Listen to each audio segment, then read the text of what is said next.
Bonjour et bienvenue dans cet épisode d'un peu spécial de mon podcast. En fait, ici, j'ai proposé des capsules pour un calendrier de l'Avent sur Facebook et sur YouTube. Et puis tout ça était en lien avec les différents types de cheveux et les émotions que cela peut provoquer. Alors, ce que j'ai plutôt remarqué, c'est un constat sur un terme qui revient souvent. Et c'est un terme que moi-même, j'avoue avoir longtemps cogité dessus en me disant qu'il était quand même déplacé ou en tout cas trop puissant pour être utilisé de la sorte. Alors, c'est de ça que j'ai envie de vous parler aujourd'hui, de ce fameux mot que vous connaissez très bien.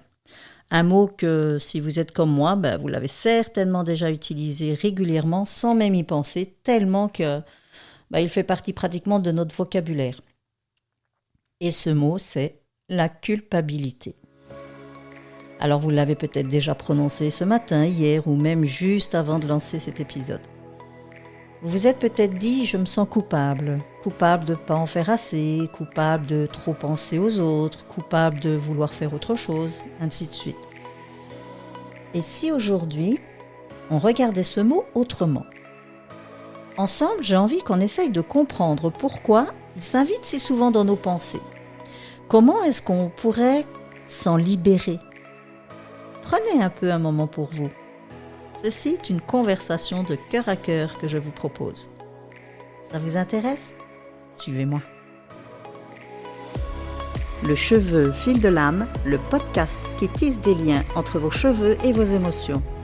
Préparez-vous à voyager au cœur de vous-même pour une exploration profonde des racines émotionnelles qui se cachent derrière chaque mèche. Chaque semaine, je viendrai vous parler de mes différentes rencontres, parfois ponctuées de témoignages, et je vous aiguillerai sur la reconnexion à vos émotions pour reprendre les rênes de votre vie et comprendre les messages au travers de vos coiffures. Alors ce mot culpabilité, on l'entend partout. Il traverse nos discussions, nos pensées, nos excuses. On le sort à tout va. C'est « je me sens coupable de ne pas être allé à ce rendez-vous »,« je culpabilise parce que je prends du temps pour moi »,« je me sens coupable de ne pas être parfaite », etc., etc., etc. J'ai envie de vous dire, arrêtez-vous 2 secondes et si vous deviez répondre honnêtement, de quoi êtes-vous réellement coupable ? Quand j'entends ce mot culpabilité qui parle d'être coupable, je pense plus au tribunal, comme si on avait commis un crime. Vous savez, une faute grave qui mérite un jugement. Mais vraiment, est-ce que c'est ça de ce dont il s'agit quand on en parle dans notre quotidien ? Est-ce vraiment un crime de vouloir se reposer, de vouloir dire non, de vouloir mettre ses limites et de prendre soin de soi ? Moi, je crois bien que non. En réalité, ce mot, je trouve qu'il est souvent utilisé pour masquer bien autre chose. Et souvent, une peur.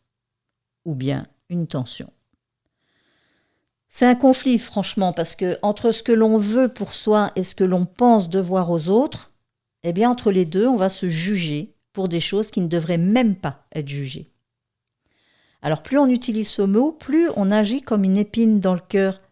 Vous savez, ça nous pousse toujours à croire encore plus que penser à soi, c'est mal. Comme si que répondre à ses besoins, c'était égoïste. Et puis, que faire un choix personnel, c'est une trahison envers les autres. Mais qui a décidé ça ?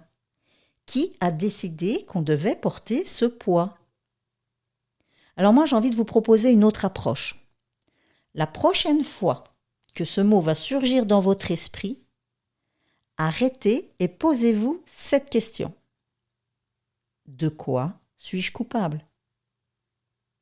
Et là, vous allez voir, la réponse, elle est souvent vide de sens.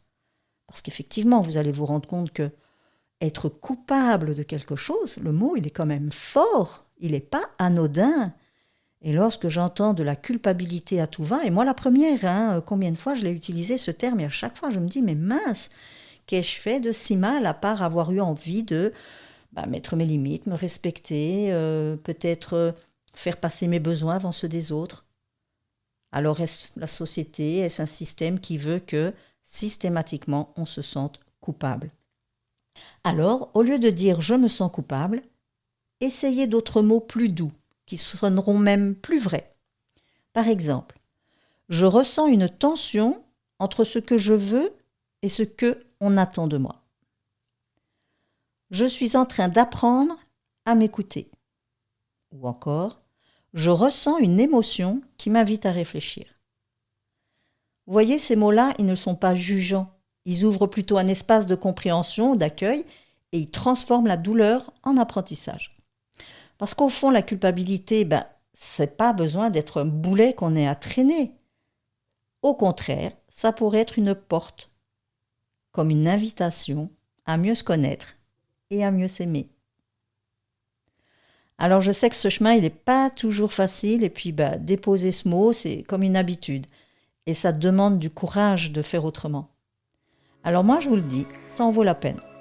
Parce que votre vie, vos choix, vos besoins, eux, ils méritent d'être entendus. Et si vous commencez à remplacer ce mot par des mots plus doux, vous allez voir que petit à petit, votre cœur va s'alléger.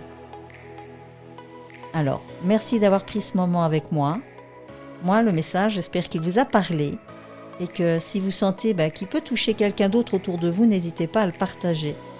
Parce qu'ensemble, je pense qu'on peut se libérer de ces chaînes invisibles et puis avancer avec plus de légèreté et plus de bienveillance. Et puis voilà, comme toujours, moi je suis là pour continuer cette conversation avec vous. Alors prenez soin de vous et à très bientôt pour un nouvel épisode.